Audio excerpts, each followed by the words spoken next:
So, sorry, I can't seem to find a good place in this house with lighting that's not so aggressive from all sides. Like this house is super bright, every room. Um, I don't know. It's super bright everywhere in Maine. I think the sun comes up literally. When we first moved here, we would wake up before 5 o'clock because the sun was up already, and it's so bright in this house. I don't know if it's just because the walls are all white, um, or there's windows. Literally, this it's just because the house is pretty open. So yeah, don't mind my outfit, like my armpits sticking out. I'm dressed to work out. So I'm not sure if it's because it's all open like that or what, but yeah, the sun is super bright in this house. So I'm trying to find, see, that's worse because there's a window here, there's a window here, there's sliding glass doors. I don't know, this might actually be pretty good. Okay, so I haven't had my RE appointment yet, my round 2 of IVF. Oh no, this is not round 2. This is actually round 4 for us. This will be our second fresh cycle, which I kind of covered in the last video I did. Anyway, my appointment is next Tuesday, and it's a phone conference. And we're not telling our family, so I'm kind of going to have to sneak away to take the phone call because my in-laws will be here and my stepson will be visiting too. So now our daughter, Belle, knows, and because she's going to have to know. And Noah has no idea what's happening. But anyway, I don't want to make this super long like the last one went way too long. But I had a couple questions for anybody out there that watches this. If anybody even watches this, I don't know. I used to be on here a lot more and I got responses, but I'm going to try to do weekly no matter what the outcome of this, just to keep my sanity, because I have no family here. So it'll give me something to do.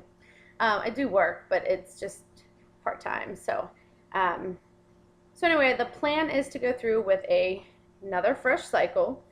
And basically, I just bought this from Walmart today, a little notepad. And I couldn't figure out, it has like a little hidden pocket there. So I bought this to write all my IVF stuff in, because I remember last time I had this huge binder of stuff, and it was just, and now that I'm kind of a seasoned veteran with IVF, I kind of don't need to carry all that around now. Plus, if I leave the house to take this phone call, I'm just going to toss this in my purse.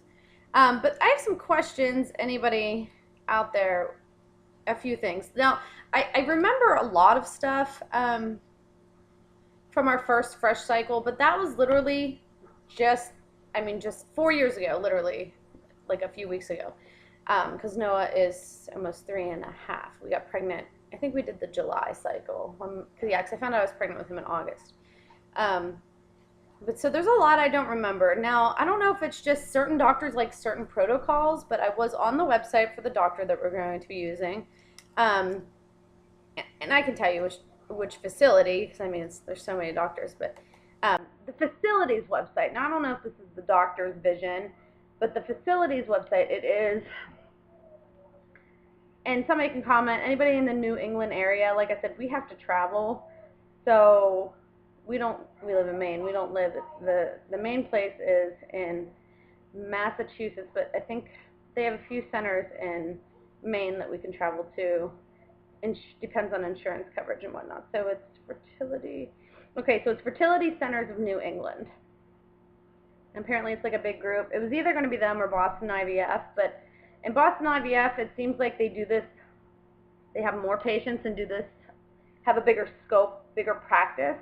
But that's what scared me about it. I didn't just want to be a number to somebody. I didn't want them to just be after cash. It kind of seemed like a baby factory, as some people described it. So we went with this one mainly because, sad to say, it's cheaper. And I think I went over this in the last video. It's cheaper, so we're going to get more bang for our buck with our insurance cap of $10,000. But anyway, on their website, it says they have 3 protocols, but all 3 of them included Lupron.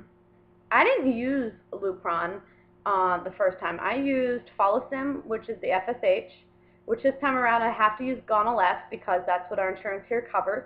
Literally, and I'll tell you that in a minute. And I used Ganirelix to prevent ovulation. Our insurance doesn't cover that here, so we have to use Cetrotide. Okay, so those are like the two, so the stimulator and the don't ovulate body drug, okay? So those are the two that we use. We didn't use Lupron. I think I did use birth control pills. Yes, I did. I used birth control pills the month prior, and then the Follistim and the Ganirelix. So this time it's just being substituted for Gonal-F and Cetrotide, just a different name. And then obviously the trigger shot, the Avidrel, which is covered by insurance with a copay as well. So the Lupron thing is a very big mystery to me. All three of the protocols on their website have the Lupron included, and I don't know why I would need it if I did so well the first time, and so it's kind of concerning to me. I don't want to change anything. Our first fresh cycle, they got 20 eggs, 14 were mature, 10 fertilized, and then we ended up, on day 3, we had 7 embryos. And so that was, now obviously not all 7 survived to live the tale. With first fresh cycle, we put 2 in. Noah, we had a singleton pregnancy. And then we did 2 FETs, but I think the assisted hatching was a problem with that, with the FETs, and maybe my prolactin level. But anyway, so the Lupron is a concern for me, and I don't want to like say something to offend the physician when I talk to him Tuesday, or make him think like, oh, I know more than you do. But I don't want Lupron. I don't want to change.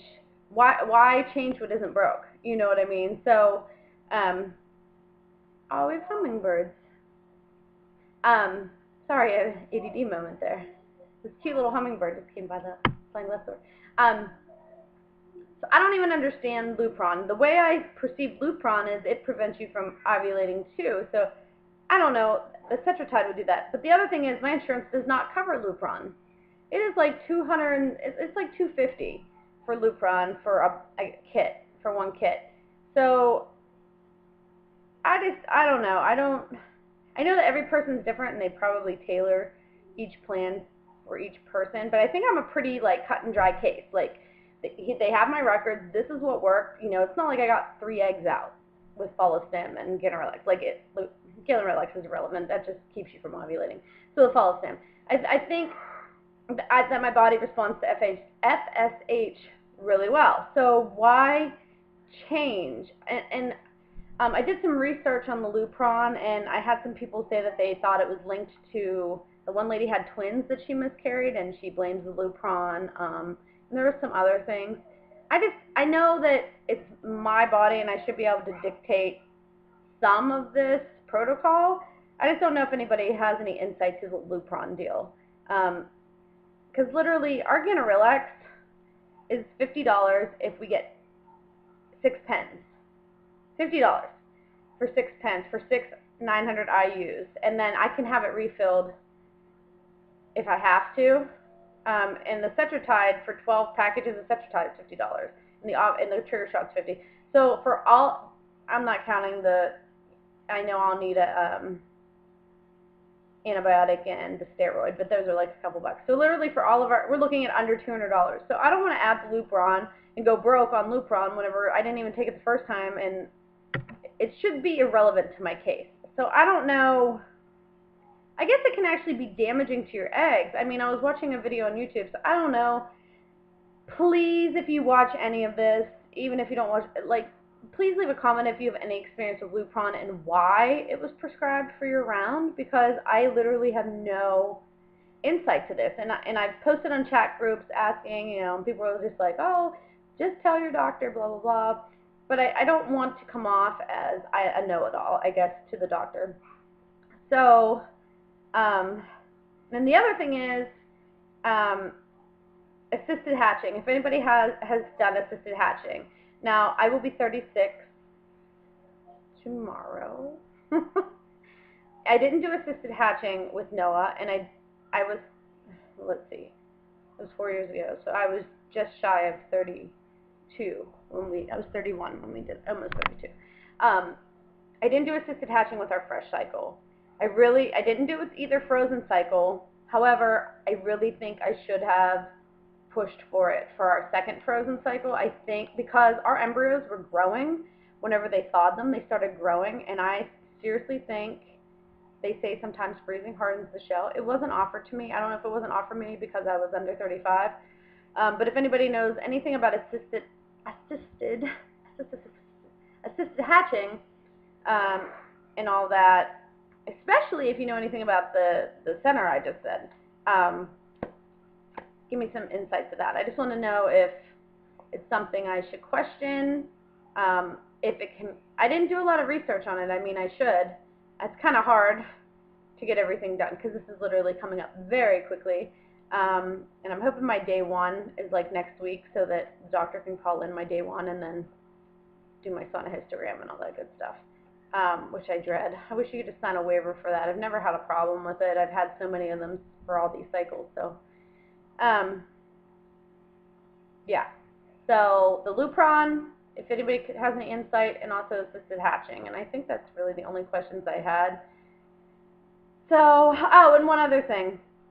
Tell me if, after your transfer, okay, so with Noah and the other embryo, our baby that's in heaven, when we put them in, they made me, after they did our transfer, they wheeled me out on the bed. And so many of these, I've seen videos with so many of these facilities are so different. They wheeled me out on a gurney into like a recovery because they only had 2 rooms that they do the transfers in. It's not like your own private room you can stay in. I don't know, some facilities, like every room, they have the windows, but I've watched some videos where you just stay in that room the whole time, which would be great. They wheeled me out, and they made me go, because your bladder has to be full, they put me on a bedpan after. I wasn't allowed to sit up, stand up, walk, nothing. I think it was for a half hour or an hour, I can't remember. With the 2 frozen cycles, they transferred, and they literally stood me up and walked me out. And I think that may have had something to do with it too. I don't know. It's just so many things I feel that I got robbed on our frozen cycles. Now, it's my fault for not asking about the assisted hatching, but they said that new studies show that walking after has nothing to do with success rates and blah, blah, blah. But you open up my cervix, you push embryos in, and then you stand me up. My cervix is obviously, I don't think it closes instantly. I don't know. I don't see how it could, and they're microscopic. Like, I don't know. Why, what would it hurt to make me lay down for a half hour? Like, what would that have hurt? And I think that they made a tragic mistake in that. And I'm wondering now if their success rates at my old clinic are going down because of that. And, I don't know. I actually asked if I could after they made me walk to the recovery bay, because, like, they're just bays lined up in the same area as the retrieval and the transfers, I laid down, and I wouldn't get up. Like, I laid there for a half hour before I went to the bathroom, because, like, I just felt like, I don't know. But obviously, if they just put them in and I stood up and they came out, that would have been pointless anyway. But I just think that has something to do with it, too. And also, I did do acupuncture one time prior to egg retrieval with Noah. I think it was egg retrieval. But I didn't do it the other 2 times. I'm not sure if I'm going to do it this time or not. It's a $40 copay. I'm thinking I may do it post-transfer. I don't know. If anybody has any ideas about that.